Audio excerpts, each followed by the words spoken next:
बिस्मिल्लाहिर्रहमानिर्रहीम, अस्सलामुअलैकुम and a very good morning public में आपको खुश आमदीद कहूँगी। मैं हूँ अर्मिला हसन। उम्मीद करते हैं आप बिल्कुल ठीक ठाक होंगे, आपकी सुबह अच्छी हुई होगी। इस वक्त मुल्क के अंदर, पाकिस्तान के अंदर कुछ अच्छी सूरत हाल नहीं है। शदीद मौसमी सूरत हाल का पाकिस्तान इस वक्त सामना कर रहा है और हालिया दिनों में जो होने वाली तूफ़ानी बारिशें हैं या क्लाउड बर्स्ट है, इसने ख़ासा और साथ साथ लैंड स्लाइडिंग की भी बात करेंगे, इसने खैबर पख्तूनख्वा के मुख्तलिफ इलाकों को बुरे तरीके से मुतासर किया है। ज़िला सवाबी में जी गुज़िश्ता रोज़ जो क्लाउड बर्स्ट हुआ, इससे खासी तबाही हुई और लैंड स्लाइडिंग ने क़यामत बर्पा कर दी। कई मकानात जो तबाह हो गए। अब तक इतलात के मुताबिक 25 से ज़ायद अफराद जो हैं रेले में बह गए हैं, जबकि उनको रेस्क्यू करने के हवाले से कार्रवाइयाँ जारी हैं, जबकि कई अफराद ज़ख्मी भी हैं। पहाड़ी इलाकों में ज़ाहिर है ये जो सानियात है ना सिर्फ मकामी आबादी के लिए ख़तरे का बाइस बने हुए हैं, बल्कि जो इमदादी टीम्स हैं, जो रेस्क्यू के ऑपरेशन हैं, उसमें भी खासा चैलेंज दरपेश है। ताहम मकामी इंतज़ामिया ने जी रेस्क्यू 1122 और दीगर इदारों के हवाले से अगर बात कीजिए तो वो इस वक्त इमदादी कार्रवाइयों में के हवाले से मौके के ऊपर मौजूद हैं। सरगर्मियाँ भरपूर अंदाज में जारी हैं। नेशनल जो डिज़ास्टर मैनेजमेंट अथॉरिटी है, उसकी रिपोर्ट के मुताबिक 26 जून तक से अब तक मुल्क भर में जो बारिशें हैं, सैलाब हैं, लैंडस्लाइडिंग है, दीगर मौसमी हादसात हैं, उसमें 650 से ज़ायद अफराद जाँ बहक हो चुके हैं, जिनमें सिर्फ अगर खैबर पख्तूनख्वा की बात की जाए तो 341 अफराद शामिल हैं। इनमें 171 बच्चे हैं, 94 से ज़ायद ख़वातीन हैं, 392 मर्द हज़रात शामिल हैं, जबकि 920 से ज़ायद जो अफराद हैं वो इस वक्त ज़ख्मी हुए हैं। मकानात की हालत है वो बिल्कुल तबाह हो चुके हैं और हज़ारों अफराद जो इस वक्त बेघर हुए हैं। इस सारी सूरत हाल में जो आप विजुअल्स भी देख रहे हैं, उन दुकानों के हैं, उन कारोबारी हजरात के हैं, जिनकी पूरी दुकानें, जिनके पूरे घर, उनका सारा जो सामान है, उनके ख़ानदान हैं, वो इस पानी की नज़र हुए हैं। और ऐसी सूरत हाल में हम बार बार ये क्वेश्चन तो रेज़ करते हैं कि ऐसे कौन से इक़दामात हैं जो आइंदा ऐसी कुदरती आफात के असरात को हम कम कर सकते हैं। हम इसको ख़त्म तो ज़ाहिर नहीं कर सकते, एक नेचुरल डिज़ास्टर है, कुदरत पे किसी का कंट्रोल नहीं है, लेकिन इसको प्रिवेंट करने के लिए हम क्या कर रहे हैं और क्या हमने किया है और क्या हम कर सकते हैं, आज हम इन इम्कानात पे भी गुफ्तगू करेंगे। लेकिन दूसरी तरफ एक अहम पहलू इस सारी सूरत हाल में ये भी है कि जो रेस्क्यू है, हमारी आवाम है, हमारे जो सियासतदान हैं, कल मैंने मुख्तलिफ़ लोगों की स्टेटमेंट्स भी देखी। अच्छा लगा कि अब इस वक्त वफाकी और हुकूमती सतह के ऊपर कोई जंग नहीं जारी कि वफाक ने ये नहीं किया तो सूबाई हुकूमतों ने ये नहीं किया। सब एक पेज के ऊपर है और होना भी चाहिए, और एज अ नेशन भी हम सबको एक पेज पे होना चाहिए।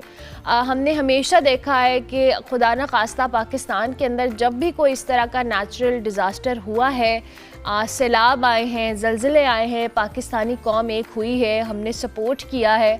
और ये चीज़ बड़ी इम्पॉर्टेंट है इस वक्त, क्योंकि जिन ख़ानदानों का और जिन अफराद का हम जिक्र कर रहे हैं, इनकी आने वाली ज़िंदगी किस कदर मुतासर होगी इस सैलाब के गुजर जाने के बाद, इन बारिशों के हो जाने के बाद, वो आप और मैं इमेजिन भी नहीं कर सकते। कल जब डॉक्टर ज़ैनब नईम से भी हमारी बात हो रही थी तो वो भी यही बता रही थी कि सैलाब का पानी अनफॉर्चुनेटली आकर गुजर भी गया है और कुछ खड़ा भी जो है, वहाँ पर जो स्नेक बाइट है, बीमारियां हैं, ताफुन है, जो ये पानी अपने साथ लेकर आया है, ये आइंदा आने वाले दिनों में भी एक बहुत बड़ा चैलेंज बन सकता है। आज हमने इस पे बात करनी है, जो इस वक्त रेस्क्यू की कार्रवाइयाँ जारी हैं उस पर हम ज़रा जान लेते हैं। बिलाल अहमद फैज़ी हमारे साथ मौजूद हैं, जो कि तर्जुमान हैं रेस्क्यू 1122 के, उनको हम खुश आमदीद कहेंगे। थैंक यू वेरी मच जी बिलाल अहमद फैज़ी साहब, बहुत शुक्रिया कि आपने हमें ज्वाइन किया। अफसोसनाक चीज़ है और जिस पे हम सब परेशान भी हैं और अपने उन तमाम लोगों के लिए अफसरदा भी हैं जिनकी को ये सारे चैलेंजेस से गुजरना पड़े और ये जो मौसमी हालात ने उनकी ज़िंदगियों को मुतासर किया है। मैं चाहूँगी आप थोड़ा सा रेस्क्यू या इमदादी कार्रवाइयों के हवाले से भी हमें बताएं, क्या सूरत हाल है इस वक्त और क्या क्या चैलेंजेस दरपेश हैं वहाँ पे रेस्क्यू की कार्रवाइयों को लेकर।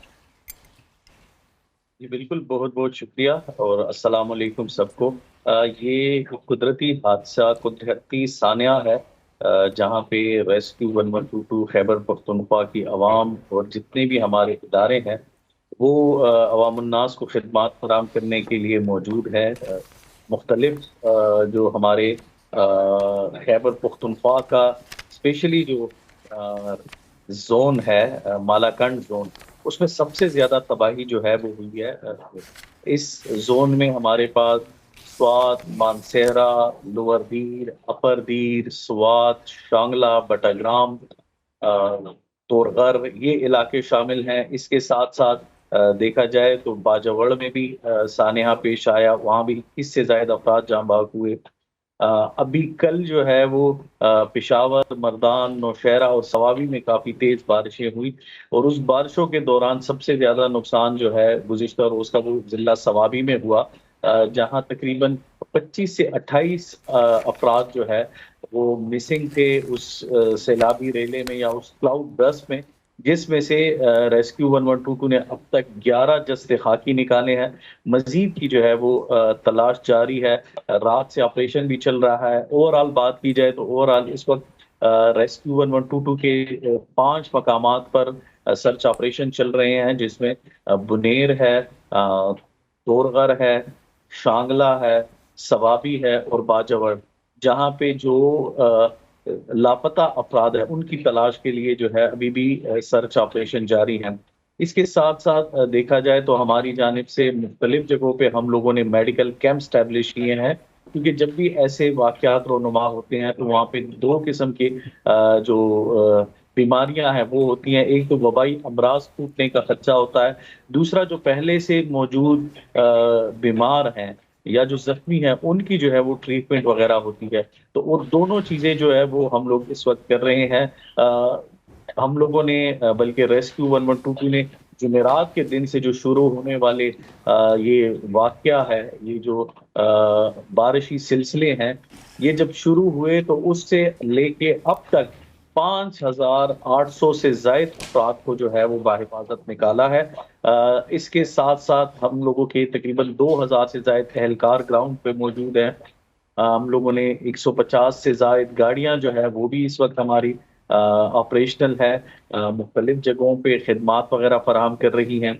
तो रेस्क्यू 1122 का जब ऑपरेशन शुरू हुआ था तो इनिशियली हम लोगों ने ग्राउंड रियलिटीज को देखते हुए जो है वो सर्च ऑपरेशन शुरू किया था, लेकिन उस डिजास्टर की, बिलखुसूस जो बुनेर है, उस डिजास्टर की एक्सपेक्टेशंस इतनी नहीं थी कि इतना बड़ा डिजास्टर है।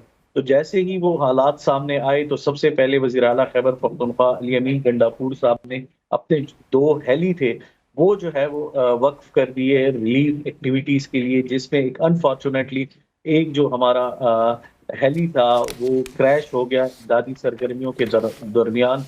दूसरा जो है वो फिर लगा रहा, उसने जो है वो हमारे साथ काफी हेल्प आउट की, क्योंकि जब भी नेचुरल डिजास्टर्स आते हैं तो उसमें ज्यादातर जो लिंक रोड्स होते हैं या जो इंफ्रास्ट्रक्चर होता है वो जो है वो डैमेज होता है। तो मुख्तलिफ रोड जो है वहाँ पे एक्सेस जो है वो हमारे लिए मुश्किल हो गया था। तो हम लोगों ने कोशिश ये की कि दोनों तरीकों से जो है वो वहाँ पे एक्सेस किया जाए। जमीनी जो है वो तकरीबन हम लोगों ने 1800 से जायद अफराद को निकाला। फिर जब हेली इस्तेमाल किया गया तो हेली तकरीबन 2800 से 3000 अफराद को जो है वो हेली के जरिए जो है वो निकाला गया। इसके अलावा वज़ीर आला खैबर पख्तूनख्वा जब उन्होंने विजिट किया, खुद ऑपरेशनल सरगर्मियां देखी, तो उन्होंने जो है वो 2 किस्म के अच्छे इकदाम किए। पहले तो ये कि जितने भी जो कंपनसेशन पैकेज था वो पहले सिर्फ 10 लाख रुपए था, अब वो उन्होंने 20 लाख रुपए कर दिया है। फिर इस चीज को जो है वो डिजिटलाइज कर दिया है। ऑनलाइन ऐप जो है वो भी मुतारिफ कर दी गई है कि जितने भी लोग हैं जो मुतासिरीन हैं उनको ऑनलाइन जो है वो पेमेंट मुयसर हो। सर पेमेंट तो चले आप ठीक कह रहे हैं, आप बता रहे हैं कि ये किया है, वो बात तो खैर बात की है, क्योंकि हम इस वक्त जो सूरत हाल देख रहे हैं उसमें आई डोंट थिंक सो कि ये कोई कंपनसेशन उन लोगों की, उनकी फैमिलीज़ की, उनकी जानों की, उनके जानो माल की कोई हो सकती है किसी भी सूरत। लेकिन चले, आई एम ग्लैड कि अगर ये कर रही है हुकूमत। मुझे थोड़ा सा चैलेंजेस भी बताइएगा। ज़ाहिर है आप लोग इतने अमदादी कार्रवाइयाँ कर रहे हैं और उसमें बहुत सारी चीज़ें रिक्वायर्ड हैं, मशीनरी है, लोग हैं, और फिर इस वक्त जो सर्कमस्टांसेस हैं वेदर को लेकर वो भी कोई इतने फेवरेबल नहीं है, चूँकि आपने हेलीकॉप्टर क्रैश का भी जिक्र किया। थोड़ा सा हमें अपनी जो कैपेसिटी है उसके हवाले से बताएं, और जो दीगर इदारे आप लोगों के साथ कोलैबोरेट कर रहे हैं सारे रेस्क्यू ऑपरेशन में, उस हवाले से भी बताइएगा। जी बिल्कुल। रेस्ट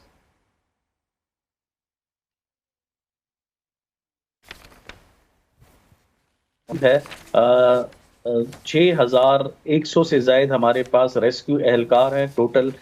इसके अलावा मशीनरी की बात की जाए और इक्विपमेंट्स की बात की जाए तो सिर्फ हमारे पास जो व्हीकल्स हैं वो तकरीबन 1,000 से जायद जो है वो हमारे पास व्हीकल्स मौजूद है, जिसमें एम्बुलेंसेज हैं, फायर व्हीकल्स हैं, रेस्क्यू व्हीकल्स हैं, हैवी एक्सीवेटर्स हैं, मशीनरीज हैं।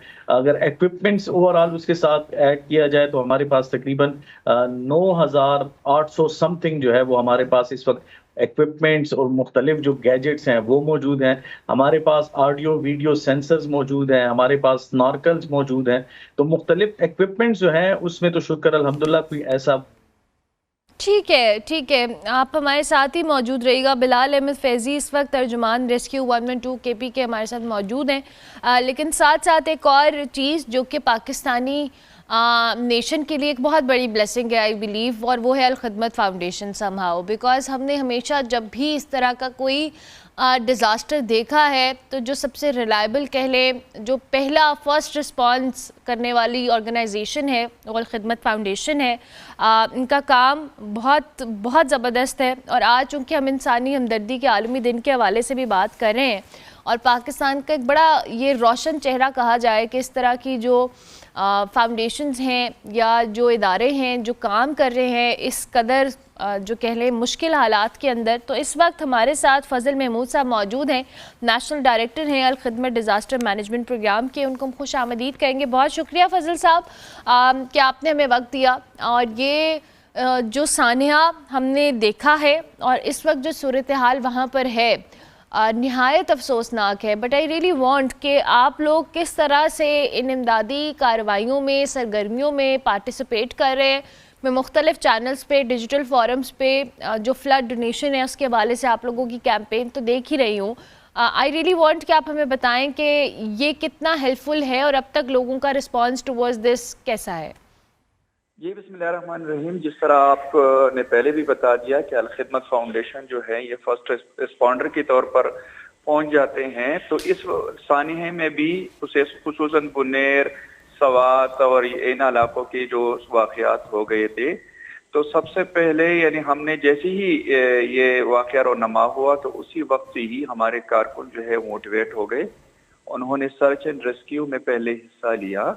उसके बाद सर्च एंड रेस्क्यू का अमल तो अब भी जारी है, लेकिन जब वो बहुत बड़ा जो सूरत हाल थी वो थोड़ी सी थम गई तो उसके बाद हमने वहाँ मेडिकल रिलीफ, फूड आइटम्स जो कुक फूड है, इसके साथ साथ हमने साफ पानी का इंतज़ाम जो है वो शुरू कर रखा है और तकरीबन हर जगह हम साफ पानी जो है वहाँ प्रोवाइड कर रहे हैं। लेकिन साथ साथ हमने अभी एक जो और सिलसिला शुरू किया है जो बहुत ज़्यादा ज़रूरत है, और मैं उसमें हुकूमत से और बाकी इदारों से भी यानी अपील करूंगा कि उसको ज़रा जल्दी करने की ज़रूरत है। वो है लोगों के घरों में, ये मिंगोरा में खुसूसन लोगों के घरों में वो मिट्टी भरी हुई है, उनका पूरा सामान जो है वो डंप है। तो अब हमने अपने रजाकारों को वहाँ लगाया हुआ है ताकि उनके साथ वो घरों को खाली करे, सामान को निकाल लें। और इसके साथ साथ हमने ट्रैक्टर, एक्सकेवेटर और मुख्तलिफ इसी तरह के गाड़ियां लगा के रोड्स को भी खाली करना शुरू कर दिया है, ताकि ये जो गवर्नमेंट के इदारे हैं वो तो काम कर रहे होंगे, लेकिन उसके साथ साथ हम भी काम करें ताकि पूरी तौर पर हम इनका ये जो इनकी मसाइल है और मुश्किलात है इनमें कमी लेकर आ जाए। लेकिन ये भी एक मैं गवर्नमेंट से थोड़ा सा अपील करूंगा कि हमने महसूस किया है कि ये जो काम अभी हो रहा है इतना तेज नहीं है, इसको तेज करना होगा, क्योंकि अगर इसी रफ्तार से ये काम चलता रहे और खुद लोग अपनी मदद आप अपने मलबे निकालते रहे, अपने रोड साफ करते रहे, अपनी गलियां साफ करते रहे, तो इसमें महीनों लग जाएंगे। और जब महीनों लगेंगे तो इसमें बीमारियों का एक बहुतात होगा, एक इंसानी अलमिया रोनवा होगा, लोगों को भूख और इफलास से गुजरना होगा। जब वो अपने घर उनकी नहीं होंगे तो रिश्तेदार कब तक उनको बर्दाश्त करेंगे, बाकी माशरा कब तक उनको बर्दाश्त करेंगे। इसलिए हमें रैपिडली इस काम को सर अंजाम देना होगा। कल मिंगौरा में मैं मौजूद था, पूरा दिन हम मिंगौरा की पूरी गलियों में दुकानों वहाँ अरबों रुपयों का नुकसान हुआ है। इसी तरह बुनेर में तो वो तो वहाँ तो घर ही नहीं है, यानी बुनेर में तो घर ही नहीं है, लेकिन मिंगौरा की फिर भी सिटी में चूंकि अर्बन फ्लडिंग है तो उसमें घर तो बहुत कम यानी कोलैप्स हुए हैं, लेकिन वो भरे हुए हैं मिट्टी से। लेकिन वहाँ मशीनरी बहुत कम है, अगर हमारी है या किसी और की है। मैं ये इस बताने में इसमें मैं कोई शर्म महसूस नहीं करूंगा।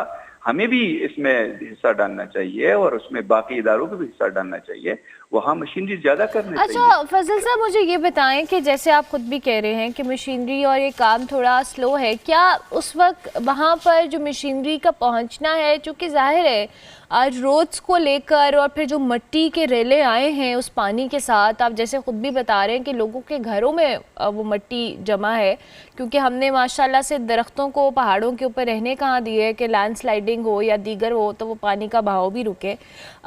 इस सारी सूरत हाल में आप आपकी जो ऑर्गेनाइजेशन या इदारा काम कर रहे हैं, अभी रेस्क्यू वाले भी हमारे साथ मौजूद हैं, वो बात कर रहे हैं, उनके पास मशीनरी मौजूद है, लेकिन चैलेंजेस क्या है? पहुँचने में दुश्वारी है या हमारी कैपेसिटी कम है या वहाँ पे लोग कोऑपरेशन कम है? थोड़ा सा हमें इस हवाले से बताएं ताकि फिर हम उस हिसाब से डिस्कशन को लें और अपील भी करेंगे अपने प्लेटफॉर्म से कि जो मुमकिन हो सके इसको जो तेज़ करने के लिए कार्रवाइयों को कोशिश की जाए।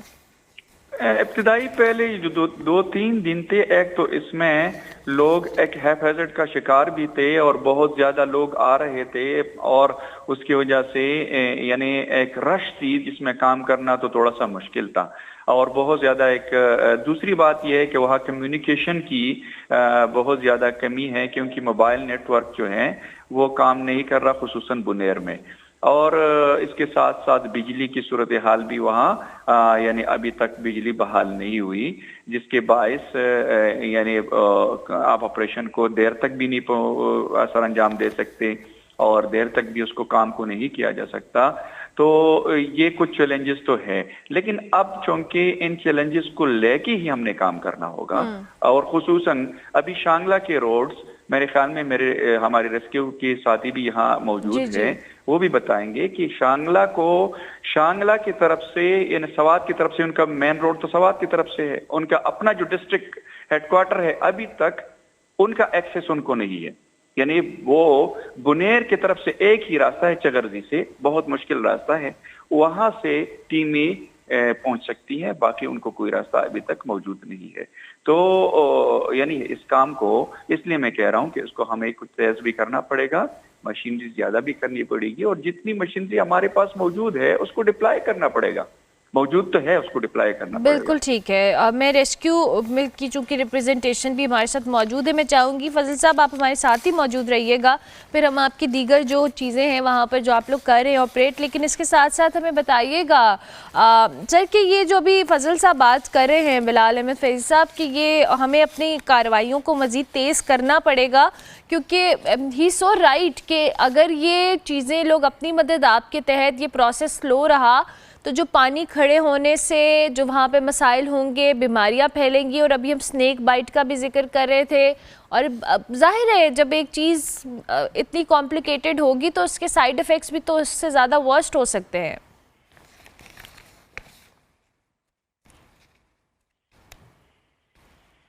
बिलाल अहमद फैज़ी साहब, आपको मेरी आवाज़ आ रही है?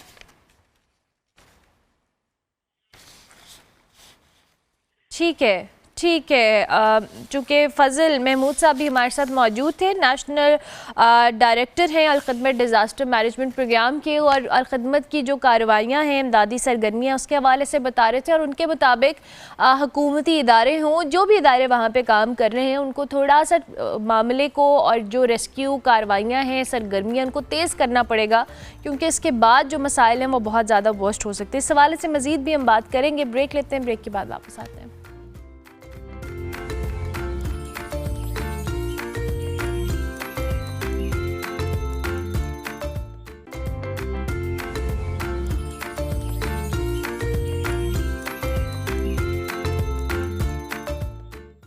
Welcome back to good morning public ji. Break के बाद वापस आ गए हैं किचन के अंदर, और किचन में शेफ सारा अकमल हमारे साथ मौजूद है। अस्सलाम वालेकुम सारा। वालेकुम अस्सलाम, कैसी हैं? मैं ठीक हूँ, आप कैसी हैं? अल्हम्दुलिल्लाह। आज सारा की ये जो टेबल है ना, किचन काउंटर, इतना मज़ेदार चीज़ें पड़ी हुई हैं। आज हमारे कुछ स्पेशल बन रहा है। क्या बन रहा है? आज हम बना रहे हैं मोतिया पुलाव। मोतिया पुलाव, ओके ठीक है। और इसमें क्या क्या चीज़ें हमें चाहिए? इसमें हमें सबसे पहले तो कीमा ही चाहिए, चाहे वो मटन हो, बीफ हो, चिकन हो, जो भी यूटिलाइज करना हो।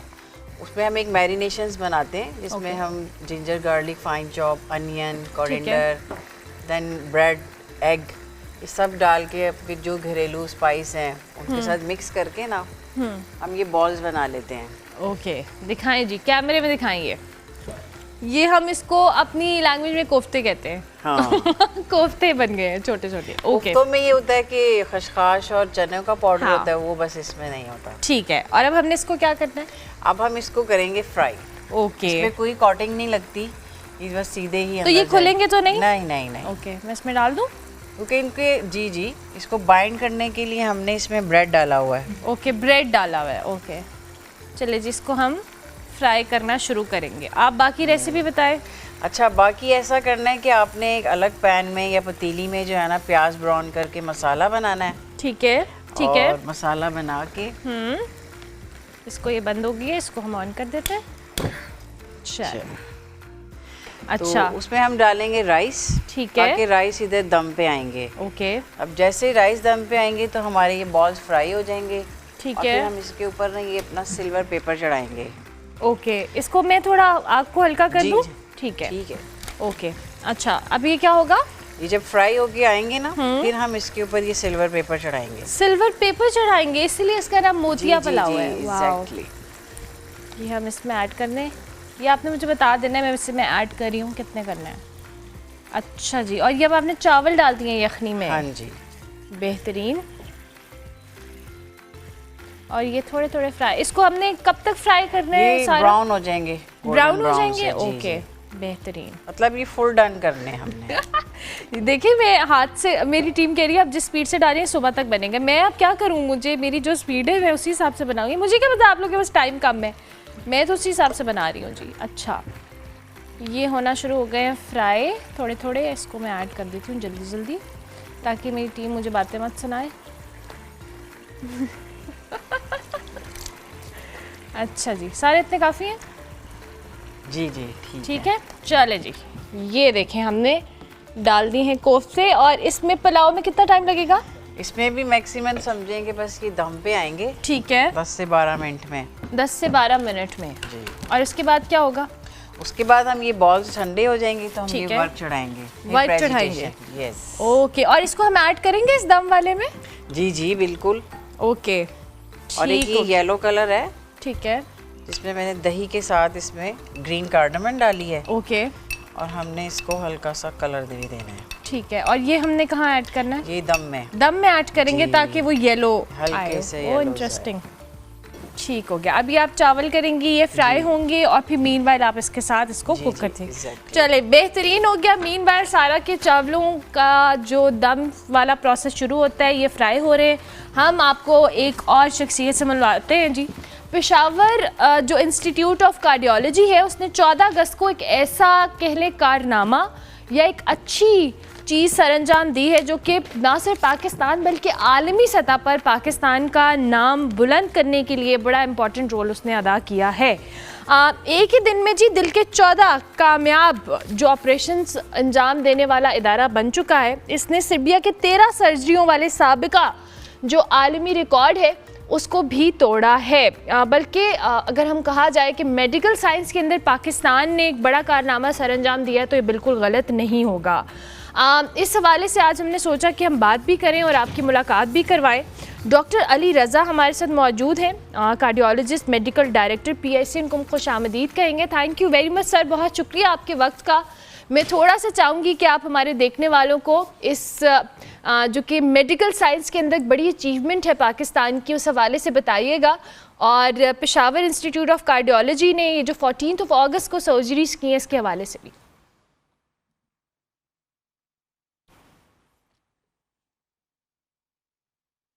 सर आपका माइक म्यूट है, आई गेस आप अपने माइक को अनम्यूट कर देंगे तो आपकी आवाज़ हम तक पहुंच जाएंगी।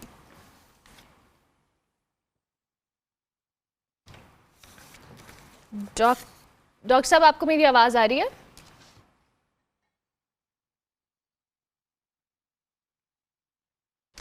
ठीक है, हम दोबारा राब्ता करने की कोशिश करते हैं। जी, मैं पेशावर इंस्टीट्यूट ऑफ कार्डियोलॉजी की बात कर रही हूँ।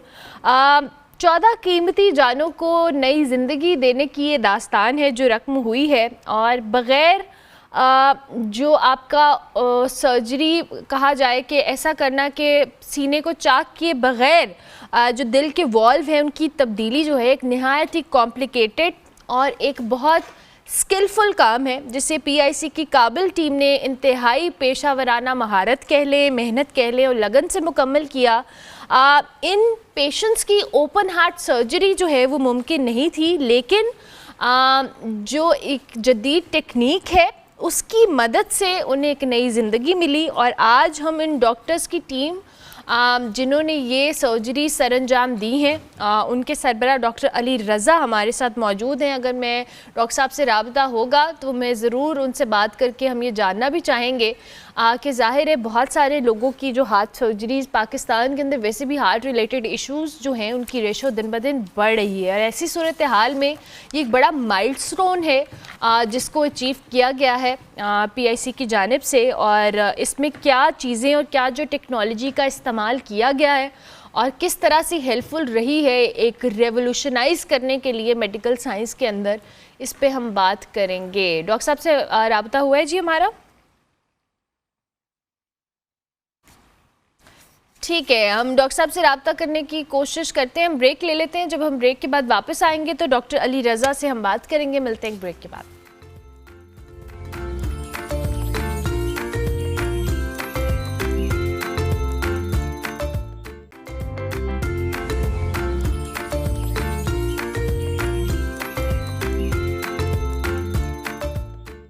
Welcome back to good morning public. Ji, break के बाद वापस आ गए। पेशावर इंस्टीट्यूट ऑफ कार्डियोलॉजी की बात कर रहे थे। जिन डॉक्टर्स की टीम का मैं जिक्र कर रही हूँ उनको लीड करने वाले डॉक्टर अली रज़ा हमारे साथ मौजूद है। सर अस्सलाम वालेकुम, आपको मेरी आवाज़ आ रही है? अस्सलाम वालेकुम जी, हाँ बिल्कुल जी, I think there was some issue with the connection, it's better.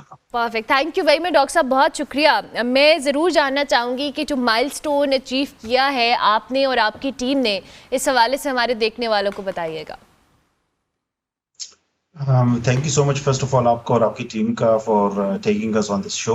जी, हमने 14 अगस्त को 14 टैवी प्रोसीजर्स होते हैं जो एक तरीकाकार है जिसमें आप वैल्व हार्ट के चेंज करते हैं, और वो ऐसे तरीके से चेंज करते हैं कि आपको हार्ट चेस्ट ओपन नहीं करना पड़ता, बट लेग के जरिए से ही आप जाके उसको बगैर और सीना चाक किए के बगैर करते हैं। जी अच्छा डॉक्टर साहब, ज़ाहिर है with time heart related issues जो हैं इनमें बहुत ज़्यादा इजाफा हो रहा है, और ज़्यादातर जो हमारे यहाँ प्रैक्टिस किया जाता है इट्स ओपन हार्ट सर्जरी। हमें थोड़ा सा इस टेक्नोलॉजी के हवाले से भी बताइएगा, how new is this technology, और पाकिस्तान के अंदर चूँकि पेशावर इंस्टीट्यूट ऑफ कार्डियोलॉजी कर रहा है, ये 14 हेवी जो सर्जरीज़ या प्रोसीजर्स हैं जो आपकी टीम ने किए हैं, ये पाकिस्तान में टेक्नोलॉजी कितनी हेल्पफुल रहेगी आइंदा आने वाले दिनों में, चूँकि हम हमेशा से ओपन हार्ट सर्जरी या दिल का वॉल्व भी चेंज होना है तो जो एक प्रॉपर सर्जरी के प्रोसेस से गुजर के पेशेंट को ये सर्विसेज दी जाती हैं? ये जी पाकिस्तान में टेक्नोलॉजी तो अवेलेबल है, सिर्फ इसकी ये खुशियत थी कि आप 14 अगस्त को सेलिब्रेट करने के लिए 14 एक साथ करें। अभी तक कहीं US, कनाडा, अमेरिका में भी मैक्सिमम जो हुए हैं वो 10 हुए हैं। सर्बिया में सिर्फ एक हॉस्पिटल है जिन्होंने 13 किए हैं, और अब पाकिस्तान वर्ल्ड में सबसे आगे है जिसने 14 किए हैं। What is this technology doctor साहब, हमें थोड़ा सा बताइएगा। हम फुटेजेस तो देख रहे हैं। ये जी हार्ट का जब टाइट आपकी जो एक बड़ी शरीयान होती है दिल की, और वो उसमें एक वाल्व होता है जो इस तरह के दरवाजे के तौर पे काम करता है, जो ब्लड को अलाउ करता है to the rest of the body. वो एज के साथ वो बड़ा टाइट हो जाता है, और आप उसको ज्यादातर उसका तरीका ये होता है कि आप सीना खोल के और ये बोन्स को काट के हार्ट को एक्सेस करके उसको चेंज करें। लेकिन ये जो टेक्नोलॉजी है इसमें आप उसको टांग के जरिए से जाके और इसको बदल सकते हैं। ये आपके पंजाब इंस्टीट्यूट ऑफ कार्डियोलॉजी में भी अवेलेबल है। डॉक्टर फरकत आलमगीर साहब हैं, डॉक्टर नोमान, डॉक्टर जीशान वहाँ पे जो कराते हैं, और यहाँ पे पेशावर में भी हमारे पास सेंटर्स हैं। अल्लाह के फजल करम से पाकिस्तान के काफ़ी इलाकों में ये टेक्नोलॉजी जो भी अवेलेबल है। ठीक हो गया। तो डॉक्टर साहब ये प्रोसीजर कितना सेफ़ है और कितना इसमें ड्यूरेशन रिक्वायर्ड होता है, क्योंकि ओपन हार्ट सर्जरी और इसमें कितना ज़्यादा फ़र्क है, उस हवाले से भी मैं बताइएगा। ये जी काफ़ी क्विक प्रोसीजर होता है। इसमें आपका टाइम तकरीबन कोई 1 घंटे के करीब ही लगता है। दूसरी की खासियत ये होती है कि पेशेंट जाग रहा होता है, तो उसको आपको बड़ा नशा नहीं देना पड़ता, तो वो जागते हुए आप उसका करते हैं, और आप उसको तकरीबन 3-4 घंटे के बाद वो चल फिर रहा होता है, और नेक्स्ट डे तकरीबन घर चला जाता है। वाओ, मतलब जो एक ओपन हार्ट सर्जरी का डाउन टाइम होता है जिसमें जो पेशेंट है वो रिकवर करता है, उस हिसाब से अगर within 24 hours patient walk कर रहा है तो it's a great thing I guess. और बहुत सारे लोग इस पे बड़े खुश भी होंगे, क्योंकि जाहिर है people are quite reluctant when it comes to heart related issues, और लोगों को बड़ा खौफ होता है ओपन हार्ट सर्जरीज को लेकर। बिल्कुल जी, आपने बिल्कुल सही कही ये बात कि आप कोई किसी भी एंगल से पेशेंट की तरफ से सोचे तो ये काफ़ी मुश्किल काम होता है कि आप उनको कहें कि भाई हमने आपका चेस्ट खोल के और हार्ट से वो वाल्व को चेंज करना है। ये उनके लिए एक्सेप्टेबल काफ़ी ज़्यादा होता है, तो आप you are absolutely right in that. अच्छा डॉक्टर साहब, अब ये जो मैंने अभी बात की कि हार्ट रिलेटेड इश्यूज़ में बहुत ज़्यादा इजाफा हो रहा है विद टाइम, आई थिंक कि एज अ डॉक्टर आप बहुत बेहतर तौर पे हमारे देखने वालों को ये कन्वे कर सकते हैं कि क्या रीजंस है कि with time in heart related issues में इजाफा हो रहा है। इवन यंग पीपल बहुत ज़्यादा इश्यूज़ हैं उनको, विद बहुत सारी रीजंस होंगी। I want as a doctor आप इसको थोड़ा सा हमारे देखने वालों के लिए एक्सप्लेन करें। जी, इनका इशू ये है कि पाकिस्तान एक तो जेनेटिक्स ऐसी है कि हमारे लोगों की जेनेटिकली हम प्रोन होते हैं टू कार्डियक डिसीजेस के लिए। दूसरी हमारी शरियानें भी जरा सी डिफरेंट बनी होती हैं, वो जरा सी छोटे साइज की होती हैं। तीसरा फिर हमारा लाइफस्टाइल है वो साथ है, और ज़ाहिर बात है प्राइमरी हेल्थ केयर की ज़रा सी कमी की वजह से भी आप उसको अर्ली डिटेक्शन और वो नहीं कर सकते। जो प्रिवेंटिव मेजर्स हैं वो थोड़े से हम लोग पीछे हैं भी उसमें। तो इंशाल्लाह टाइम के साथ ये है कि काफ़ी काम हो रहा है पाकिस्तान में, और पाकिस्तान के डॉक्टर्स भी बहुत ज़बरदस्त हैं अभी। तो इवन पंजाब, सिंध, बलूचिस्तान और सूबे सर सारे इलाकों में अभी मेजर्स लोगों की अवेयरनेस शुरू हो रही है, लेकिन टाइम उस पर थोड़ा सा और भी चाहिए। और जाइए, thank you very much doctor साहब, बहुत शुक्रिया कि आपने हमें वक्त दिया। डॉक्टर अली रज़ा हमारे साथ मौजूद थे जी। पेशावर इंस्टीट्यूट ऑफ कार्डियोलॉजी के हवाले से हम बात कर रहे हैं, जिसने एक बहुत ज़बरदस्त जो कि अचीवमेंट हासिल की है इंटरनेशनली भी, और एक ऐसा प्रोसीजर जिसमें ओपन हार्ट सर्जरी जो हम सुनते हैं लोगों की, लेकिन उसका अल्टरनेट पे एक नई टेक्नोलॉजी जिससे आप 1 घंटे के अंदर और पेशेंट के जागते हुए सर्जरी की जाती है, उस हवाले से बता रहे थे। हम ब्रेक लेंगे, ब्रेक के बाद वापस आएंगे।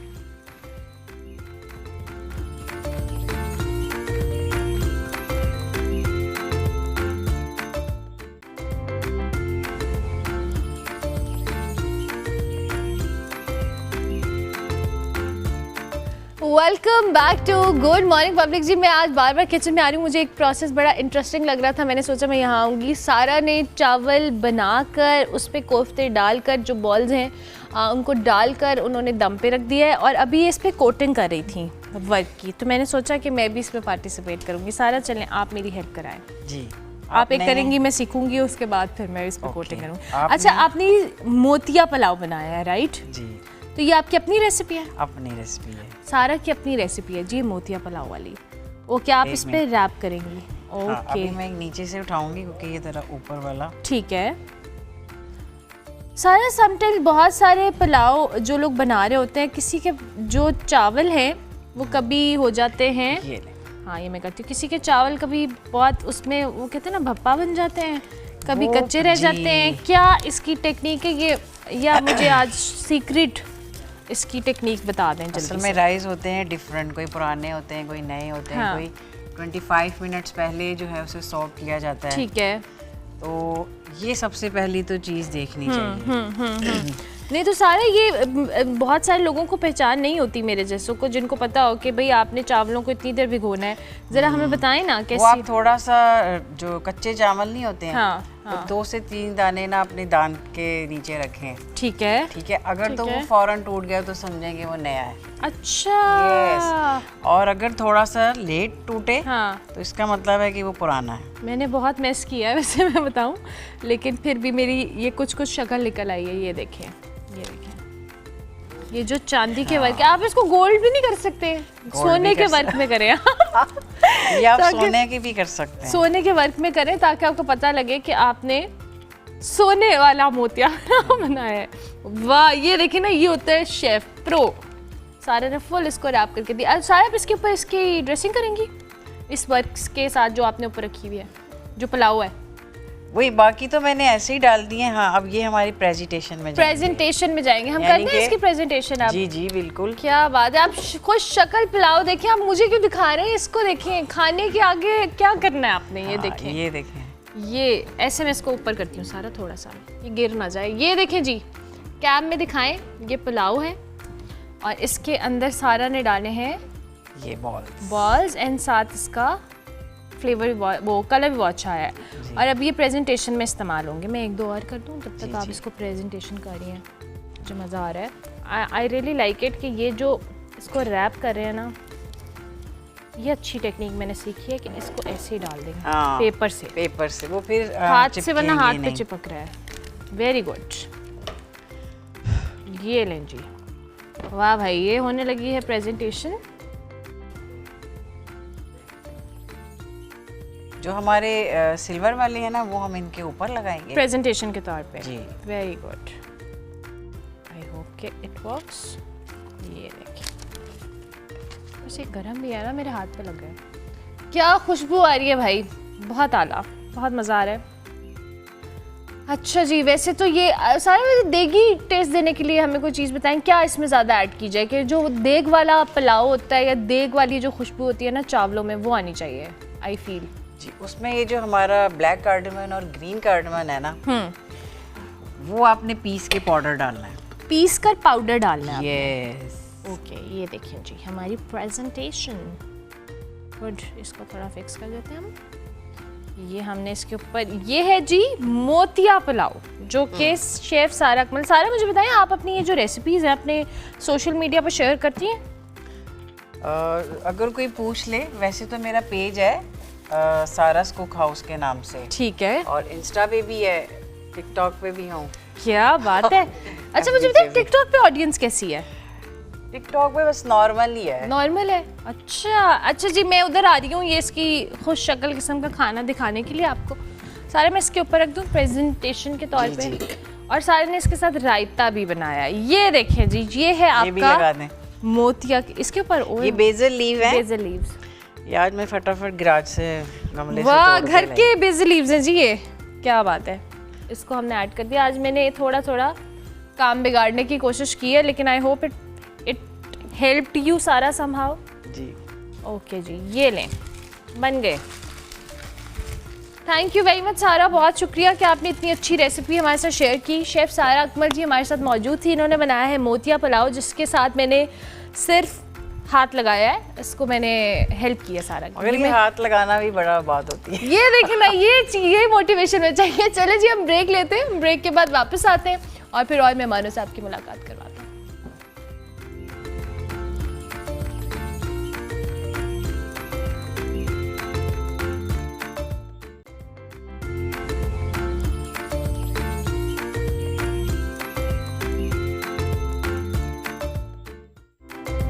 Welcome back to good morning public ji. Break के बाद हम वापस आ गए हैं किचन। हमने मतलब वहाँ पे पुलाव शलाव बन गया है, हमने खा पी लिया है, मैंने टेस्ट कर लिया है, सब हो गया है। अब हमने सोचा आपकी मुलाकात हम एक आर्टिस्ट से करवाएंगे जनाब। वैसे तो हमारे पास बहुत सारे ऐसे आर्टिस्ट हैं जो बहुत यूनिक, बहुत डिफरेंट काम कर रहे हैं, लेकिन आज जो हमारे साथ आर्टिस्ट मौजूद हैं, आपको अगर अपने घर में कोई ऐसा फर्नीचर है जो कि आपको लगता है कि आपके इंसेस्टर्स का है, आपकी नानी की कोई चीज़ है, दादी की कोई चीज़ है, या घर में होता है ना, आबाई घरों में बहुत सारे ऐसा फर्नीचर होता है जो पुराना हो जाता है, फिर आप उसको सोच रहे होते हैं कि अब इसको हम क्या करें, पेंट कराएंगे, वो उसकी असल शक्ल में नहीं रहेगा।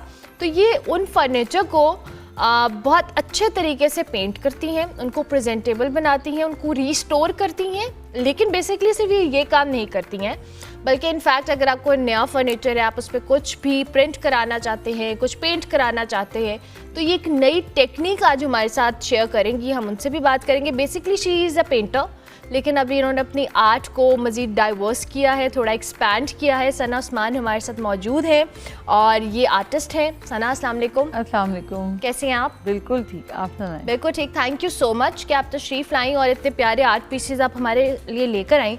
हमें थोड़ा सा इस आर्ट फॉर्म के हवाले से बताएं। इट्स न्यू टेक्निक, हम और फिर यही बात कर रहे थे। बिल्कुल। What is this? बेसिकली ये डीकोपाज है।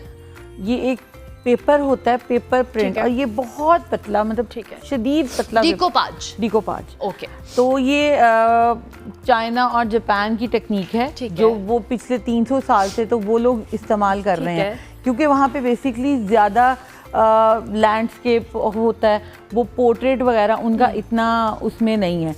लेकिन उनकी जो अपनी तख्लीक है वो ये डीकोपाज के प्रिंट मीडिया की है। फिर लेकिन वहाँ से चलती चलती ये पाकिस्तान तक भी पहुँच गई, और फिर अब हम इंशाल्लाह हम इस पे काम कर रहे हैं और आगे भी और काम करेंगे। ज़बरदस्त। अच्छा, मुझे ये बताएं सना, जाहिर है ये वो आर्ट फॉर्म है जो कि लोग इतना ज़्यादा इससे फेमिलियर नहीं हैं। अभी आई फील कि इसमें एक गैप है, बिकॉज हम पेंटर्स, इस तरह की जो फर्नीचर, रेजन आर्ट, ये सारी चीज़ें देखते हैं, but at the same time ये जो आपने बनाया है, इसकी थोड़ी हमें ड्यूरेबिलिटी के हवाले से बताएं, कितना ड्यूरेबल है ये? ड्यूरेबल ये बिल्कुल है, ये वॉशेबल है, और इसकी जैसे एक फर्नीचर, अगर आप कोई नया फर्नीचर लेते हैं तो 6 माह बाद तो उसकी भी पॉलिश काम होनी शुरू होती है। बिल्कुल, आपको जरूरत पड़ती है।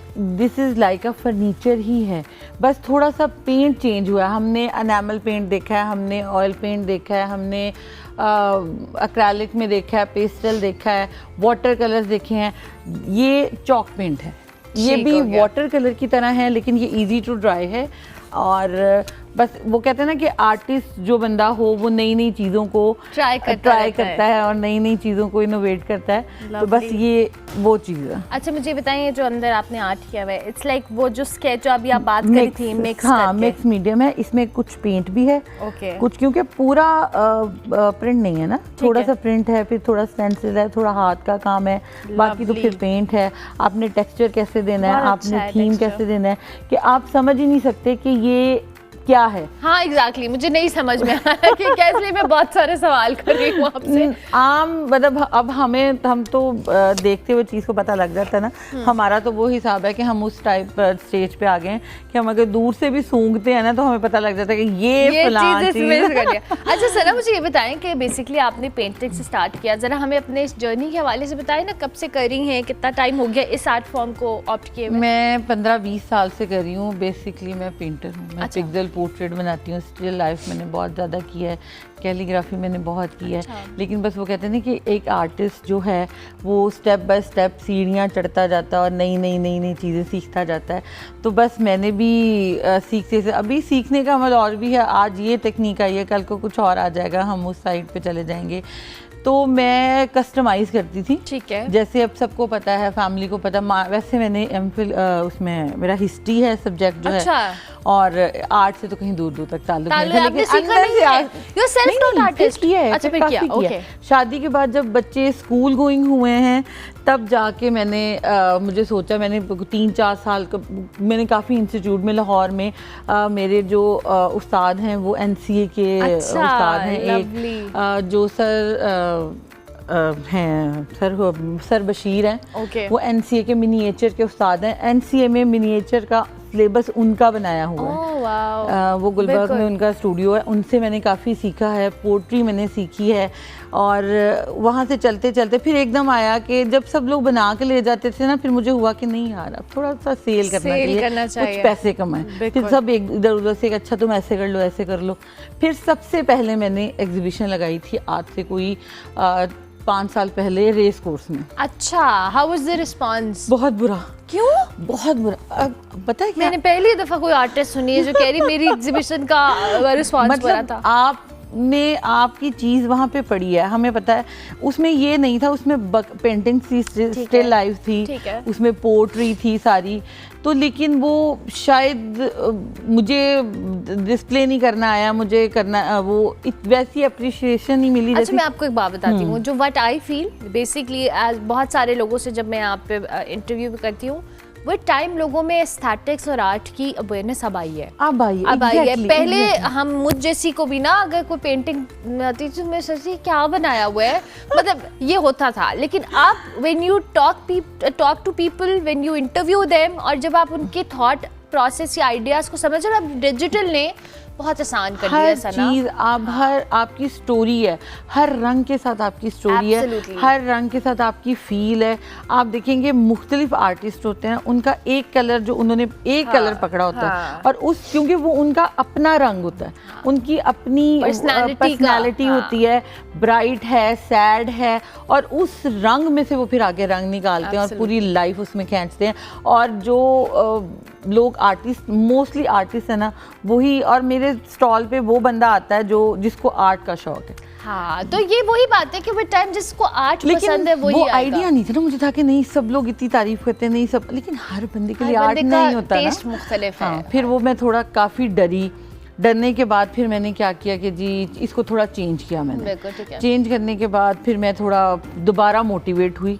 उसके बाद फिर मैंने दोबारा अपनी फ्रेंड्स के साथ मिलके मैंने दोबारा एक नई एग्जीबिशन की। फिर वो थोड़ा फिर लोगों को समझ आई, वो थोड़ी क्लास चेंज हो गई, थोड़ा फिर लोगों को थोड़ी सेंस आनी शुरू हुई।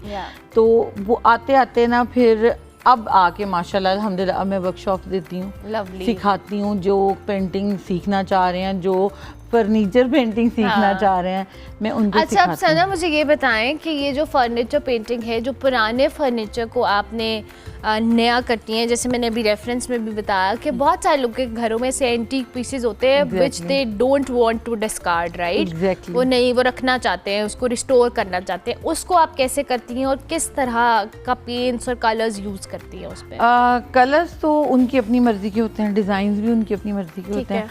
उनको चीज़ एक नई चाहिए होती है कि आप उन्होंने दी है और हमें ये उनकी घर की एस्थेटिक्स के साथ मैच करें। एस्थेटिक के साथ मैंने अभी किए हैं, शायद वो मेरे ख्याल से मुझे बताएं। हाँ, प्रोजेक्ट जो अब तक का आपका पसंदीदा प्रोजेक्ट है, जो आपने सारे they very close to your heart सारे, क्योंकि एक एक चीज़ हम इतनी मेहनत से बनाते हैं, इतने प्यार से, कि आपको अपना हर आर्ट पीस ही बहुत प्यारा लगा। I am sure. तो अभी ये जो हमारे सामने आप आर्ट पीसेस पड़े हैं, जरा बताइए, पीकॉक वाला मैं कैमरे में देख रही थी, वो क्या है? वो प्लेटर है। वो प्लेटर है, ओके। अगर तो वो बच गया तो फिर वो नेक्स्ट में वो क्लॉक आएगा। नहीं, आई एम श्योर। ये मुझे ये टेबल राइजर बहुत पसंद है, वो जो आगे पड़े हुए ना।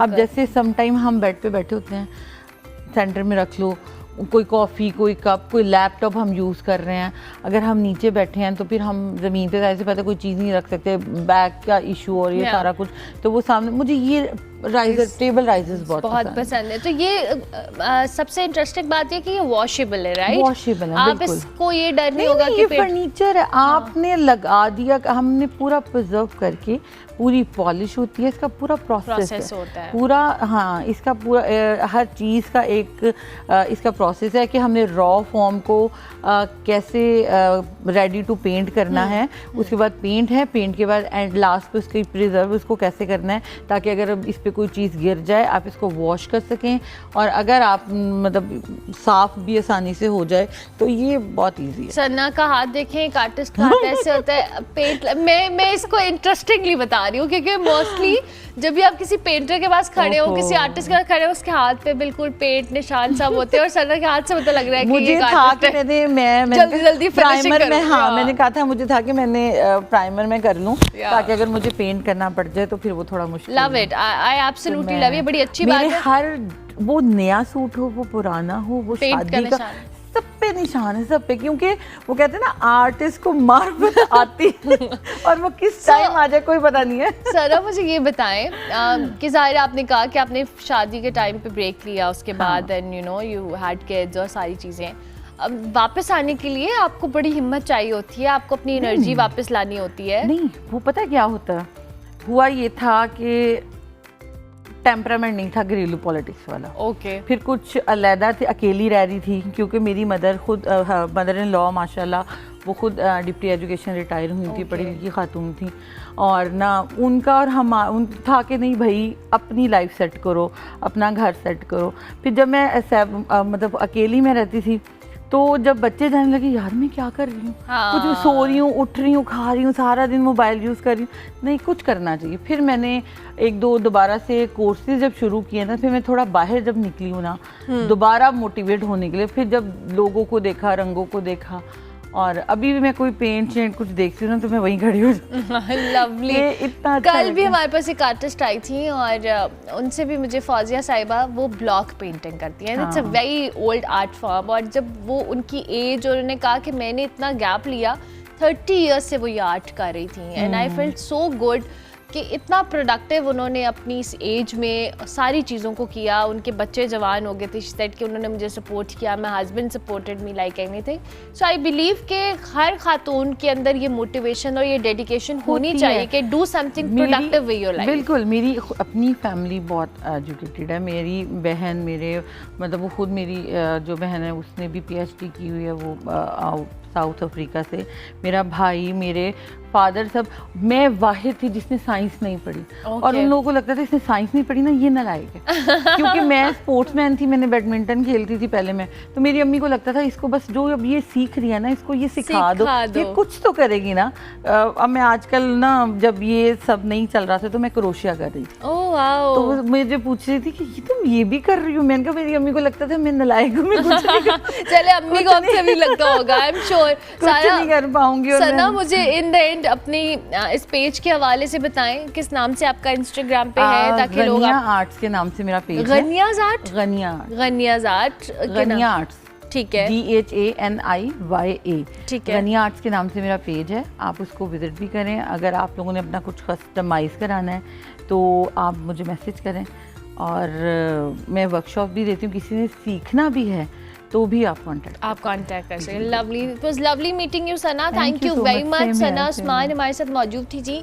बहुत सारी आर्ट फॉर्म्स में ये एक्सपर्ट है, सिखाती भी हैं। आप इनके पेज को विजिट करें। If you want to get something customised for yourself, for your house, आप इनसे कांटेक्ट कर सकते हैं। हमने आपकी मुलाकात करवाई। हम ब्रेक लेंगे, ब्रेक के बाद वापस आएंगे। आप देखते रहिए गुड मॉर्निंग पब्लिक।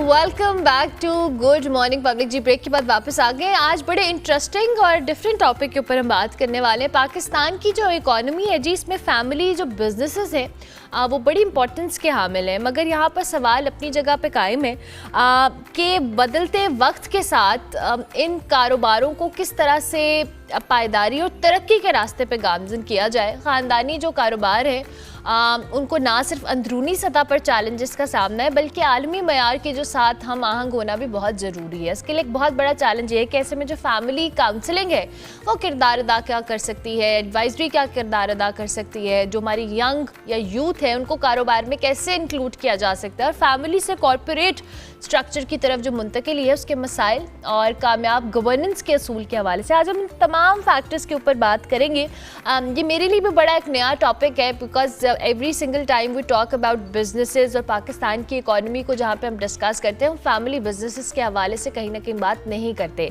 आज हमारे साथ अब्दुल रहमान आरिफ साहब मौजूद हैं, फैमिली बिजनेस एक्सपर्ट है, उनको हम खुश आमदीद कहेंगे। अस्सलाम वालेकुम जी। थैंक यू वेरी मच, बहुत शुक्रिया कि आप तशरीफ लाए। सर, ये मेरे लिए भी एज ए सेट के बड़ा नया टॉपिक है, because most of the time we talk about businesses, entrepreneurship और बहुत सारी ऐसी चीज़ों को, बट आज जिस टॉपिक पे हम बात करें इट्स रिगार्डिंग फैमिली बिजनेस और challenges regarding it. So tell us about it.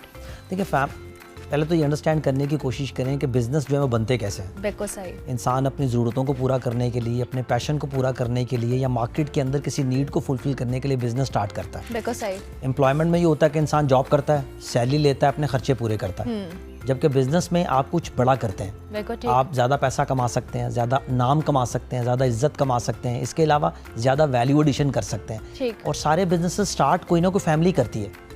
बाप ने कर दिया, बहन भाई ने मिलकर कर लिया, दो दोस्तों ने मिलकर कर लिया, द प्रॉब्लम इज दैट कि ये बिजनेसेस कितनी देर सस्टेन करेंगे। सबसे बड़ा प्रॉब्लम ये होता है कि पाकिस्तान का एक आपको स्ट्रेंज नंबर बताता हूँ कि यहाँ पे तो 90+% बिजनेसेस सेकंड जनरेशन में ट्रांजिट भी नहीं होते। अच्छा, it's a huge number, 90%। It's 9 out of 10 is not transferable to the next generation। मतलब वो एक ही जनरेशन में खत्म, they are done, invested। एक बिजनेस बनता है, फॉर एग्जांपल आपके बड़ों ने स्टार्ट किया, सेकंड जनरेशन उसको देख नहीं पाती, वो जॉब्स कर रही होती है या उनके बिजनेस कोलैप्स हो जाते हैं, वो छोटे छोटे बिजनेसेस बन जाते हैं। तो हमारे पाकिस्तान में कोई भी बड़ी कंपनी लाइक टाटा, लाइक बड़े बड़े बिजनेस जाइंट्स यहाँ नहीं पैदा होते। उसकी बहुत बड़ी वजह हमारी अंडरस्टैंडिंग और इस कॉन्सेप्ट को समझ नहीं रहे लोग कि बिजनेस को इस तरह डिज़ाइन किया जाए कि जब आप उसको कुछ अरसे के बाद ट्रांसफ़र करना चाहें टू द नेक्स्ट जनरेशन, अच्छा वो नेक्स्ट जनरेशन आपकी अपनी भी हो सकती है और वो प्रोफेशनल्स भी हो सकते हैं, कोई और भी हो सकता है। जरूरी नहीं है कि वो आपके बच्चे ही बिजनेस को चलाएंगे। आप उसको डिजाइन इस तरह करें कि कल को आपकी फैमिली अगर उसके बिजनेस में नहीं भी होती तो business can run at its own, क्योंकि उसका तो काम चल रहा है ना। आज हम जिस चैनल में बैठे हैं, देखें ये भी किसी का फैमिली बिजनेस है, और क्या हम ये देख सकते हैं कि अगले 50 साल के लिए चैनल काम करेगा?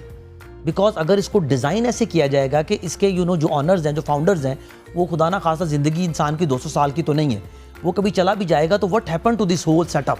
इतने लोग नौकरियां कर रहे हैं, वेंडर्स हैं, एम्प्लॉइज हैं, स्टेक होल्डर्स हैं, कस्टमर्स हैं, ये सब लोग कहाँ जाएंगे? तो ये बेसिक कॉन्सेप्ट है इस पूरी की पूरी थ्योरी का कि आप बिजनेस को इस तरह से डिजाइन करें कि आने वाली नस्लें भी उससे फायदा उठा सकें। अच्छा अब्दुर्रहमान साहब, अब मेरा सवाल यहाँ पे, आपने जैसे खुद भी कहा कि हमने यहाँ पे बहुत बड़े बड़े बिजनेस नहीं देखे, जैसे आपने टाटा की एग्जांपल दी, बट आई फील कि हमने ज़्यादातर यहाँ पे जो लोग हैं they are not business minded people. हम हमेशा से अब आकर शायद एंटरप्रेन्योरशिप और लोगों को अपने स्मॉल बिजनेसेस का आइडिया हुआ है, but every single time I talk to someone, उनका ये होता है कि जी हम तो नौकरी कर रहे हैं, बड़ी अच्छी नौकरी है, अच्छे पैसे कमा रहे हैं, हमारी ज़िंदगी सॉर्टेड है, the business minded thing is not there, और अभी भी still there is a huge gap. Do you agree with that? अच्छा, पाकिस्तान में देखें बहुत बड़ी बड़ी कम्युनिटीज़ हैं बिजनेस की। आप मेमन्स को देखें, कराची में बहुत बड़ी कम्युनिटी है। चनोटी शेख देखें, आपके जो पूरे का पूरा ये मंशा फैमिली है, बहुत बड़ी बड़ी फैमिलीज ने यहाँ पे बिजनेस किए हैं।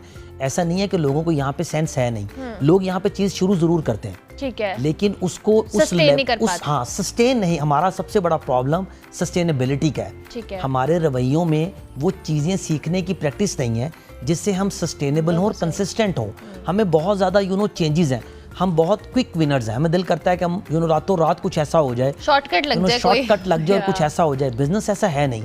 बिजनेस में आपको गवर्नेंस के ऊपर, स्ट्रेटजी के ऊपर, ऑनरशिप के ऊपर, ऑपरेशंस के ऊपर साल काम करना पड़ता है। कभी आप गिरेंगे, कभी आप संभलेंगे, चीज़ों को अगर आप सही तरीके से डिज़ाइन नहीं करेंगे तो कभी भी वो बिजनेसेस ग्रो नहीं कर सकते, स्केल नहीं कर सकते, बड़े नहीं हो सकते। आपने एंटरप्रेन्योर्स का नाम लिया, देखिए एंटरप्रेन्योर्स जो होता है ना, वो प्रोडक्ट बनाता है। जो बिलियनियर होता है या बिजनेसमैन होता है, वो प्लेटफॉर्म बनाता है। तो बिजनेसमैन हमेशा एंटरप्रेन्योर से बड़ी सोच रखता है, वो एक बड़े स्केल पे सोचता है जहां पे वो बहुत सारे लोगों को, बहुत सारी प्रोडक्ट्स को इकट्ठा इस्तेमाल कर सके। अमेज़न की मिसाल ले लें आप, पाकिस्तान में भी दराज.com बना था। आप प्रोडक्ट्स बनाते हैं, बट जो लोग प्लेटफॉर्म्स क्रिएट करते हैं बड़े बड़े, जिन लोगों ने मार्केट्स बनाई हैं, जिन लोगों ने मॉल्स बनाए हैं, they are the people, basically they are the businessman. लेकिन इसका जो आपका हमारा टॉपिक है आज का, वो यही है कि अगर फैमिली बिजनेसेस के अंदर उन तमाम असूलों को फॉलो किया जाएगा जो कॉर्पोरेट गवर्नेंस के हैं, जिसमें फैमिली को, हाँ, इसके ऊपर बात करते हैं, इट्स अ गुड थिंग। और वो है क्या? सबसे इंपॉर्टेंट चीज़ तो ये है कि आप अपने बिजनेस के अंदर जो ऑनरशिप है, 4 हिस्सों में डिवाइड करते हैं हम नॉर्मली कॉर्पोरेट गवर्नेंस को। ऑनरशिप, सबसे पहले जो मलकियत है उसकी क्लैरिटी होनी चाहिए कि who are the owner of the business. आज आप हैं as a private limited company, कल को लिस्टेड कंपनी में जाके जब आप स्टॉक्स में जाएंगे, पब्लिक के पास जाएंगे, तो यही शेयर होल्डर पब्लिक भी होगी।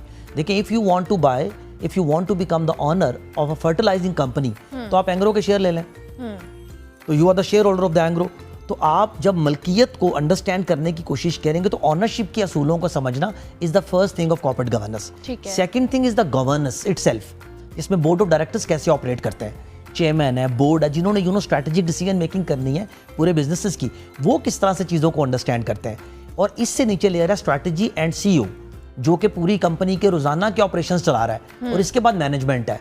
तो कॉर्पोरेट गवर्नेंस का एक तो ये क्लैरिटी बड़ी इंपॉर्टेंट है, share holders, board, CEO and management, इसकी क्लैरिटी होना बड़ी इंपॉर्टेंट है।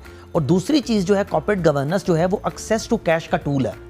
यानी जैसे जैसे आप कॉर्पोरेट गवर्नेंस की तरफ जाते हैं आपकी कंपनी में एक्सेस टू कैश एंश्योर होती है। देखिए आप अगर सोल प्रोप्राइटर हैं और आप अकेले कंपनी के मालिक हैं तो एक बंदा कंपनी को फंड कर सकता है। अगर आप एओपी हैं तो 2 या 10, 2 से लेके 20 तक बंदे कंपनी को फाइनेंस कर सकते हैं। अगर आप प्राइवेट लिमिटेड कंपनी बना लेते हैं तो 50 तक प्राइवेट इक्विटी आ सकती है आपकी कंपनी के अंदर। अच्छा, अगर इससे भी बड़ी कंपनी हो गई तो फिर पैसा कहाँ से आएगा? पैसा पब्लिक से आएगा। Then you want to become to go to public, you know, limited company and listed into stock exchange. तो ये जो सफर है from sole proprietor to go toward the listing, this is called the corporate governance. और ये 2 चीजें ensure करता है, एक तो एक्सेस टू कैश कि हर वक्त कंपनी के पास वो पैसा हो जिसको इस्तेमाल करके कंपनी ग्रो कर सके। देखिए अगर मैं बैंक से पैसे लेता हूं तो मुझे बैंक को रिटर्न देना है, मार्कअप्स देने हैं, लेकिन पब्लिक का पैसा जब मेरे पास आएगा तो मैं उसको प्रॉफिट में कन्वर्ट करके पब्लिक को दूंगा। ये बेसिक फंडामेंटल है कॉर्पोरेट गवर्नेंस का। और दूसरी चीज इसमें बड़ी इंपॉर्टेंट है कि कंपनी के अंदर बायस डिसीजन मेकिंग ना हो रही हो। फॉर एग्जाम्पल हम 2 भाइयां बिजनेस कर रहे हैं, हमारा बीच में आके हमारी औलाद का आपस में कोई मसला हो गया तो कंपनी टूट जाएगी, हमारी ईगोज बड़ी हो जाएंगी, हमारी ज़रूरतें हमारी कंपनी से बड़ी हो जाएंगी, हम बिजनेस ही ख़त्म कर देंगे। पाकिस्तान में कितने बिजनेस रोजाना ख़त्म होते हैं आपके सामने, बनते हैं ख़त्म होते हैं, बनते ख़त्म होते हैं। This is the reason, is the ego and the systems का ना होना। सिस्टम्स नहीं होंगे तो आप कभी भी बिजनेस को रन नहीं कर सकते लॉन्ग टर्म के अंदर। बिल्कुल ठीक है। अच्छा अब्दुर्रहमान साहब, ये जो भी आप बात कर रहे हैं फैमिली बिजनेस में सबसे ज़्यादा चैलेंजेस, ये जो भी आपने सेकंड पॉइंट किया कि इख्तलाफ हुआ, बिजनेस वहीं वाइंड अप हुआ, सबने अपने अपने स्मॉल बिजनेस को आगे कर लिया। ये जो ओनरशिप की क्लैरिटी है या बिजनेसेस के हवाले से लोगों को सेंस है, डू यू थिंक कि फैमिली बिजनेस में, बिकॉज बहुत दफ़ा ऐसा होता है कि अगर 2 बेटे हैं तो दोनों का एक का इंटरेस्ट किसी और चीज़ में है, जो बेटा है वो किसी जॉब में या किसी और वेंचर में इंटरेस्टेड है, तो वो बिजनेस वो फादर तक ही लिमिटेड रह जाता है और वो सेकंड जनरेशन में नहीं आता। How to overcome this challenge? अच्छा, इसका जो स्टेप 1 है ना वो ये है कि बिजनेस और फैमिली को किसी तरह से अलग समझें। बिजनेस एक सेपरेट एंटिटी है, is a basically artificial human being. अगर आप ये अंडरस्टैंड करें कि हम दोनों ने मिलकर कोई बिजनेस बनाया है तो वो एक इंसान है, उसका एक सेपरेट बैंक अकाउंट है, उसको एज अ ह्यूमन बीइंग लें सबसे पहले तो। और अगर मैं अपने आप को बिजनेस समझता रहूँगा, मैं बिजनेस नहीं हूँ। हमने स्टार्ट किया एक बिजनेस, हमने एक प्रोडक्ट बनाई, हमने मार्केट को आइडेंटिफाई किया, हमने प्रोसेस सेटअप किया, मार्केटिंग की, हम सेल करके प्रॉफिट कमाते हैं। तो बिजनेस को और फैमिली को अलग करें, अपने ज़ाती असासे और कारोबारी असासों को अलग करें। देखिए हम एक फैक्ट्री लगी जिसपे हम कुछ प्रोडक्शन करते हैं, उसका प्लॉट ही मेरे नाम पे है। मुझे बताएं कल को जब मसला होगा तो क्या होगा? मैं प्लॉट के लिए आप पे केस करूंगा। प्रैक्टिकली स्पीकिंग अगर मैं प्लॉट बिजनेस के नाम पे कर दूंगा और वो बिजनेस किसी बंदे के नाम पे है तो एटलीस्ट ये होगा कि वो प्रॉपर्टी बच जाएगी, वो एसेट बच जाएगा, वो चीज़ जिसके ऊपर आज हम यहाँ बैठे हैं। अब this property belongs to a person for example. तो मुझे बताएं कल को कुछ होता है तो कंपनी तो एग्जिस्ट ही नहीं कर रही।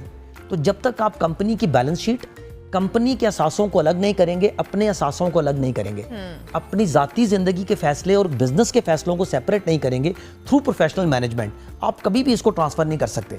आप छोटा सा बिजनेस बनाएंगे, जैसे भाई के बच्चे या मेरे बच्चे आएंगे, इख्तलाफात होंगे, अगर किसी ने रहना है तो रह ले, जिसने नहीं रहना है वो शेयर सेल करके चला जाए।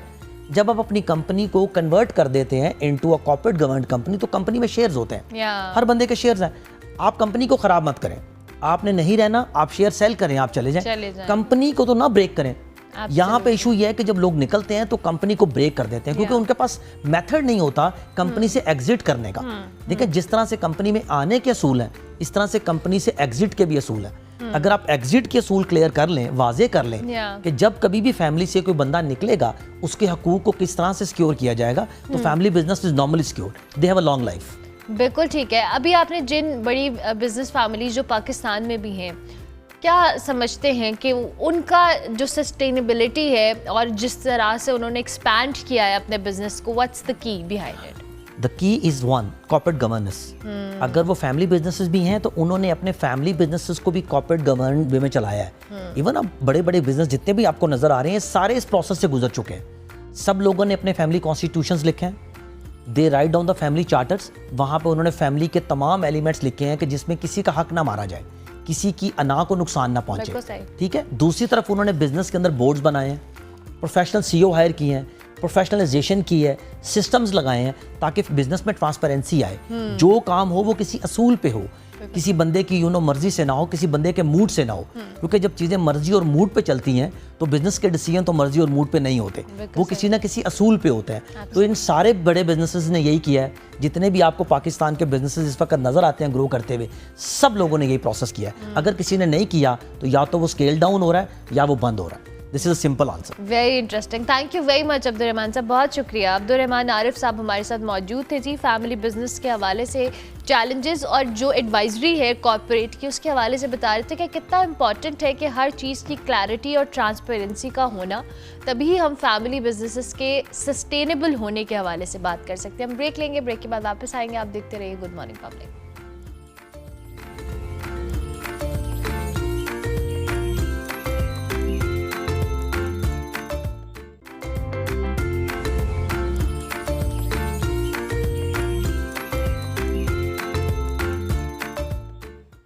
Welcome back to good morning public ji. Break के बाद वापस आ गए। वैसे तो आज हम फिटनेस के हवाले से बात करने वाले हैं, लेकिन बहुत सारे लोग जो कि ऑफिसेज में काम करते हैं एक सीट पे बैठते हैं और वहीं पे उनका ज़्यादातर टाइम गुजर जाता है, और फिर 9 to 5 की जॉब है, आप इतना ज़्यादा आपकी मोबिलिटी नहीं होती, आप मूवमेंट नहीं कर रहे होते, कुछ लोग सिस्टम पे बैठ के काम कर रहे होते हैं। मुसलसल कई घंटे एक ही पोजीशन में काम करने से आपकी नेक या आपकी बैक यानी गर्दन और कमर में आपके बहुत दर्द आम हो चुका है। फिर आप थोड़े से डिस्कम्फर्ट में भी रहते हैं अगर ये दर्द ज़्यादा हो जाए, फिर आपका काम पे फोकस भी नहीं रहता, और फिर आपका मूड, आपकी सेहत, हर चीज़ इफ़ेक्ट हो रही होती है, और फिर काम करने का दिल ना करे तो बड़ा मसला हो जाता है। तो आज हमने इसी हवाले से बात करनी है कि चंद मुख्तसर और आसान जो बॉडी मूवमेंट्स हैं या मोबिलिटी के हवाले से, या कौन सी ऐसी एक्सरसाइजेज हैं जो आप कर सकते हैं जो कि आपके लॉन्ग आवर्स में आपको हेल्प कर सकती है somehow to keep you fit. तो इसके लिए हिजाब वासिफ हमारे साथ मौजूद है, फिटनेस एक्सपर्ट है, इनको हम खुश आमदीद कहेंगे। अस्सलाम वालेकुम हिजाब, थैंक यू वेरी मच। कैसी हैं आप? बिल्कुल ठीक ठाक, आप कैसी हैं? मैं बिल्कुल ठीक, थैंक यू सो मच कि आपने हमें टाइम दिया। वैसे हिजाब ये जो भी हम बात करें, it's very interesting and you know sometimes हमें अंदाज़ा नहीं हो रहा होता, और जब हमें कुछ डिस्कम्फर्ट फील हो रहा होता है तो हमें लगता है कि हम एक ही पोजीशन में इतनी देर से बैठे थे, गर्दन में दर्द हो गया, कमर में दर्द हो गया। इवन बहुत सारे लोगों को वो जो सुन्न हो जाती हैं उनकी टांगे बैठ बैठ के, ये क्या क्यों होता है, और हम अपने बॉडी पॉस्चर को कैसे फिक्स कर सकते हैं, और कैसे मोबिलिटी एक्सरसाइजेस कर सकते हैं? अच्छा देखें, पहले तो मैं इस चीज़ को हाईलाइट करना चाहूँगी कि हमारे यहाँ सेहत को लेके और अपनी हेल्थ को लेके अवेयरनेस ही नहीं है। लोगों को पता ही नहीं है कि आप छोटी-छोटी चेंजेस डेली लाइफ में करके अपनी सेहत को बेहतर कर सकते हैं और इस तरह के मसले मसाइल से बच सकते हैं। ठीक है, अब वो लोग जो 9 to 5 जॉब कर रहे हैं, वो कंटिन्यूअसली एक चेयर पे बैठे रहते हैं, एक ख़राब पोस्चर के साथ। बहुत ज़्यादा झुक के लैपटॉप पे काम कर रहे होते हैं, जिसकी वजह से आपकी नेक इफ़ेक्ट होती है, आपकी स्पाइन इफ़ेक्ट होती है। सो पहली इंपॉर्टेंट चीज़ जो मैं हाईलाइट करूँगी वो ये कि आप पहले तो अपने पोस्चर को फिक्स करेंगे और अपनी स्क्रीन को की हाइट को फिक्स करेंगे कि आपको बहुत ज़्यादा नीचे झुक के काम ना करना पड़े। आपकी स्क्रीन आपके सामने होनी चाहिए। सो उससे आपका काफ़ी हद तक ये चीज़ बेहतर हो जाएगी कि जो पेन होने लगता है पोस्चर का, वो फिक्स होने लगेगा। दूसरी इंपॉर्टेंट चीज़ ये जो आपने हाईलाइट की कि बैक का पेन, इट्स वेरी इंपॉर्टेंट कि आपके पास कोई सपोर्ट हो बैक के लिए, ताकि जो लोअर बैक में पेन होने लगता है बैठने की वजह से कंटिन्यूअसली, वो ना हो। ठीक है, ऐसी चेयर होनी चाहिए या कोई सपोर्ट आप लेके जाएं साथ अपने ऑफिस अपने चेयर के लिए। Now coming to mobility exercises, it's very important. सबसे इंपॉर्टेंट टिप ये है कि हर आधे घंटे बाद, आइडियली तो हर आधे घंटे बाद, बट ऐसा होता नहीं है क्योंकि काम का प्रेशर इतना होता है ऑफिस में, तो 1 घंटे बाद आप ज़रूर मूवमेंट करें उठ के चेयर पे से। ठीक है, इट्स वेरी इंपॉर्टेंट कि आप उस चेयर पे से उठें, एक राउंड लगा लें, पानी का एक ग्लास पी लें। मैं अपने क्लाइंट्स को ये रेकमेंड करती हूँ कि अगर आप नहीं उठ सकते तो आप ये हैबिट बना लें कि जब भी कोई फ़ोन आएगा, कोई कॉल आएगी मोबाइल पे, तो वो आपने उठ के लेनी है, वॉक करके सुनें उस कॉल को। सो ये थोड़े-थोड़े, छोटे-छोटे चेंजेस हैं जो आपको करने चाहिए, और फिर आप कुछ स्ट्रेचेज़ हैं बेसिक जो आप कर सकते हैं, कुछ नेक की स्ट्रेचेज़ हैं, कुछ हैंड स्ट्रेचेज़ हैं। आप खड़े होके पाँवों को ही सिंपल हाथ लगा लें 1-2 दफ़ा, और what you can do is कि आप अपनी चेयर पे ही 1-2 दफ़ा उठ के बैठ जाएँ। सो वो आप समझे कि मॉडिफाइड फॉर्म ऑफ स्क्वाट्स हो जाती है, और थोड़ी बेहतर आपकी ब्लड सर्कुलेशन हो जाती है। अदरवाइज आप एक ही पोजीशन में, एक ही पोस्चर में अगर बैठे रहेंगे, तो जैसे आप कह रही हैं कि पाँव सुन्न होने लगते हैं, सो उसका रीज़न यही है कि आपकी बॉडी में ब्लड सर्कुलेशन नहीं हो रही है। बिल्कुल सही। अच्छा हिजाब, आपने भी बात की बहुत सा, अब चूँकि हमारा स्क्रीन टाइम बहुत बढ़ गया है। अब हम रात को भी बैठे हैं तो जब हम टेक लगा के बैठते हैं हम फ़ोन पे कई कई घंटे बैठे रहते हैं। बहुत सारे लोग जो काम कर रहे हैं वो तो कर रहे हैं, उनकी मजबूरी है, हमारी कोई मजबूरी नहीं है, हमें सिर्फ सोशल मीडिया एक्सप्लोर करना है एंड दैट्स इट। और उसके बावजूद हम अपनी कमर, अपनी आंखों, अपनी गर्दन, हर चीज़ को बुरा हाल कर रहे हैं। ये जो हमारे ड्यूरिंग आप अपना फ़ोन यूज़ करते हुए जो हमारे बॉडी पॉस्चर्स हैं, they are very difficult to sometimes handle. आपको समझ नहीं आ रही होती कि आपने इसको कैसे करना है ठीक। आपके इधर चिन में दर्द शुरू हो जाती है मोस्ट ऑफ द टाइम। ये बताएं, इतने ज़्यादा इंगेज हो जाते हैं उस चीज़ के अंदर ना, आप जब कोई रील स्क्रॉल कर रही हैं या आप कुछ ऐसी चीज़ देख रहे हैं सोशल मीडिया पे, तो you are so much engaged कि आपको पता ही नहीं होता कि आपका क्या पोस्चर है और आप किस तरह बैठे हुए हैं और किस तरह देख रहे हैं। सो इसमें पहली इंपॉर्टेंट चीज़ तो ये कि आपने अपना स्क्रीन टाइम रिड्यूस करना है, ठीक है। हर मोबाइल बड़ा मुश्किल काम बता रही है वैसे आप, लेकिन फिर भी कैसे करें ये बताएं आप, साथ साथ आप सोल्यूशन भी दें हमें। अच्छा, सोल्यूशन इसका ये कि आप देखेंगे आपके फोन पे ही आ रहा होता है एंड ऑफ द डे कि आपने कितने घंटे स्क्रीन यूज किया है, ठीक है। तो आप उसको आधे घंटे से कम करना शुरू करें ग्रेजुअली। आपको खुद पता लगता है कि आप स्पेशली रात में जब हम यूज कर रहे होते हैं तो जो आपने सुना होगा ब्लू लाइट, उसकी वजह से आपकी नींद भी इफेक्ट हो रही है, आपके मसले मसाइल भी बढ़ रहे हैं, क्योंकि हमारे यहाँ 8 घंटे सोने का कोई कॉन्सेप्ट है ही नहीं। और अगर है भी तो हम लेट आवर्स में सो रहे हैं, सुबह में सो रहे हैं, रात में जाग रहे हैं। तो बहुत ही अजीब रूटीन हुआ हुआ है सिर्फ ये स्क्रीन टाइम की वजह से। तो इसको फिक्स करना बहुत ज़रूरी है। आप ग्रेजुअली करें, ऑफ कोर्स एकदम से कोई भी नहीं कर सकता, बट ये कि ये हो जाती हैं चीज़ें फिक्स अगर आप इस पे काम करना शुरू करें तो।